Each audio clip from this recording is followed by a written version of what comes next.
have hit a lot of homers in every MLB stadium. What makes this a different kind of homer for you in the emotional side? Yeah, I think the emotional side of that is what we're wearing across our chest, USA, and obviously the guys that we have on our team. That we've done a really good job of coming together and really feeling like that this is a team. We know that it's short, but for us to go where we want to go, we need to all play together and go from there. So to have that little spark, it started with Ernie there, a big hustle play to get to first base, and he makes a heck of a dirt ball read after the PCA double, and was us able to get a good piece on it and got it out, but we kept the inning going too. I think that was the big thing. It wasn't just a one and done. We kept the inning going, and Gunnar with a big hit here, and it just kept going from there. Questions for Team USA? Danielle, we'll get you the microphone. Kyle just mentioned the spark that Ernie provided. Mark, what role did you envision Ernie playing on this roster, and just how have you seen him kind of demonstrate his value over the course of qualifiers? Yeah, kind of the utility role, exactly that. I mean, guy got 30 hits last postseason, set a world postseason record, so he's deserving of being in that room. And wanted to get Gunnar and him in the lineup. I felt like coming out of Arizona, I felt like everybody was worthy of a start, and wanted to get these guys rolling, and they deserve it. Go to Bob right here. Yeah, Mark, now that Mexico is next, you remember 23 and just your respect for that team that's played so well over the past few years. Yeah, no question. U.S. has had their hands full with them in this tournament the last couple of installments of it. I certainly haven't forgotten about it, and I know Kyle probably the same. So got the right guy on the mound in Paul Skeens, stacked bullpen, awesome lineup, and we'll get after it. Kyle, you've been in the playoffs, World Series a lot. Does that atmosphere against Mexico last time rank right up there with atmospheres you've been in? Yeah, I won't forget that game. That was a pretty cool one. Never seen Arizona Stadium sold out, electric stadium, electric feeling, and looking forward to our next matchup here. Go to the second row, Gabriel. Dero, it took a little while to break through against a GB team yet again for the second time. Why do you think that was, and what changed that allowed you to move on from I think they had some good arms. I mean, the hitters up here could probably attest to that. After their starter came out, he gave them a little bit of length. They had a guy throwing 97 miles an hour, then brought in Scrub, and Kyle was able to pop one, big three-run homer, and then they brought in a little sidearm guy sidearm guy throwing about 94 to 96. So they were running some arms out there, no question. Go to the fifth row in the back. Mark, Benji Hill haven't defined a starter for Monday's game.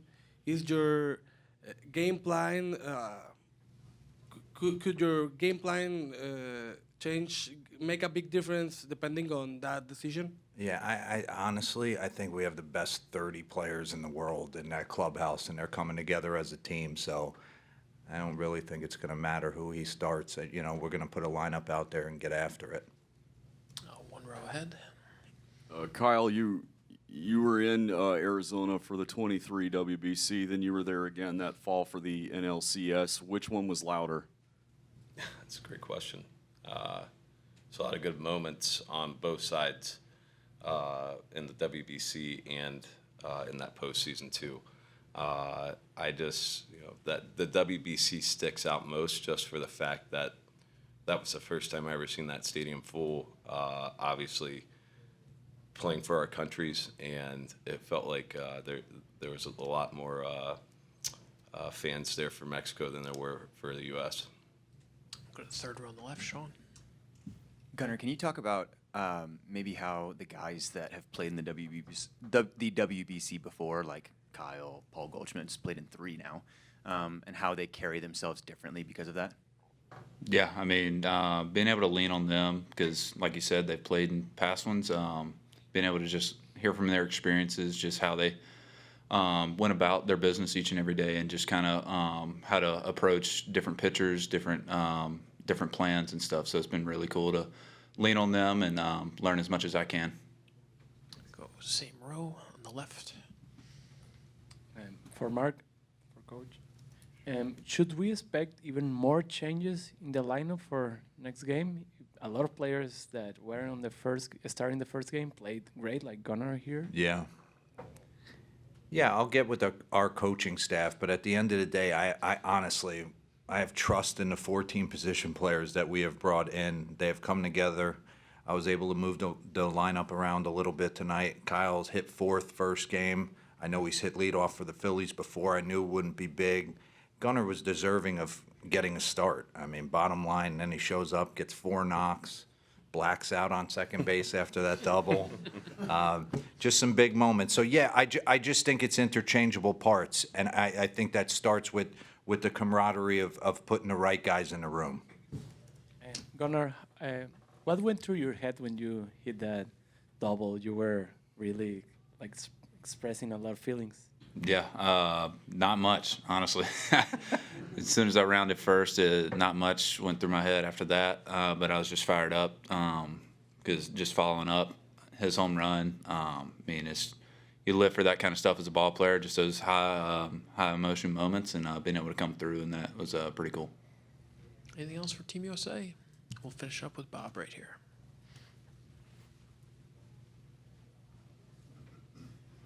To anybody, when they made that error at third base, Clement makes it. Do you think, okay, here we go, this is a break we need? Yeah, I was thinking that. I was sitting on a top step with Dino Weeble the inning before. He goes, we need something, just a walk, something to explode. I also think when their reliever turned and looked in our dugout and had a couple choice words, I think that lit the lineup up as well. All right, we'll finish up real quick right here. Sorry.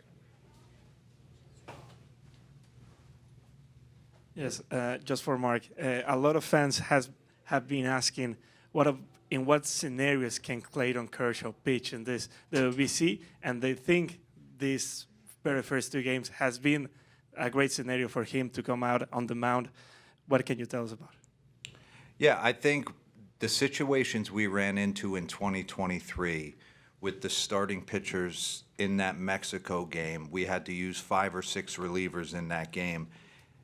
We just didn't have the manpower to cover the next game, the Canadian game.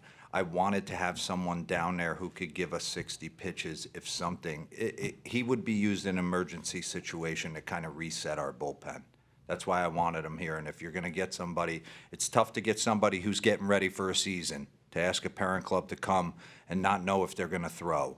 So if you're going to go out and find someone, it's got to be someone that is probably retiring or a minor leaguer or something in that ilk. And I felt like I wanted to try and get the best guy in there that these guys could feed off of, the Paul Skeens, the Skubals could learn from, all the pitchers could learn from, and give Clayton an opportunity to put just a tremendous bow on a Hall of Fame career. Could you talk about Victor's debut tonight? Yeah, we knew he had that in him, electric stuff.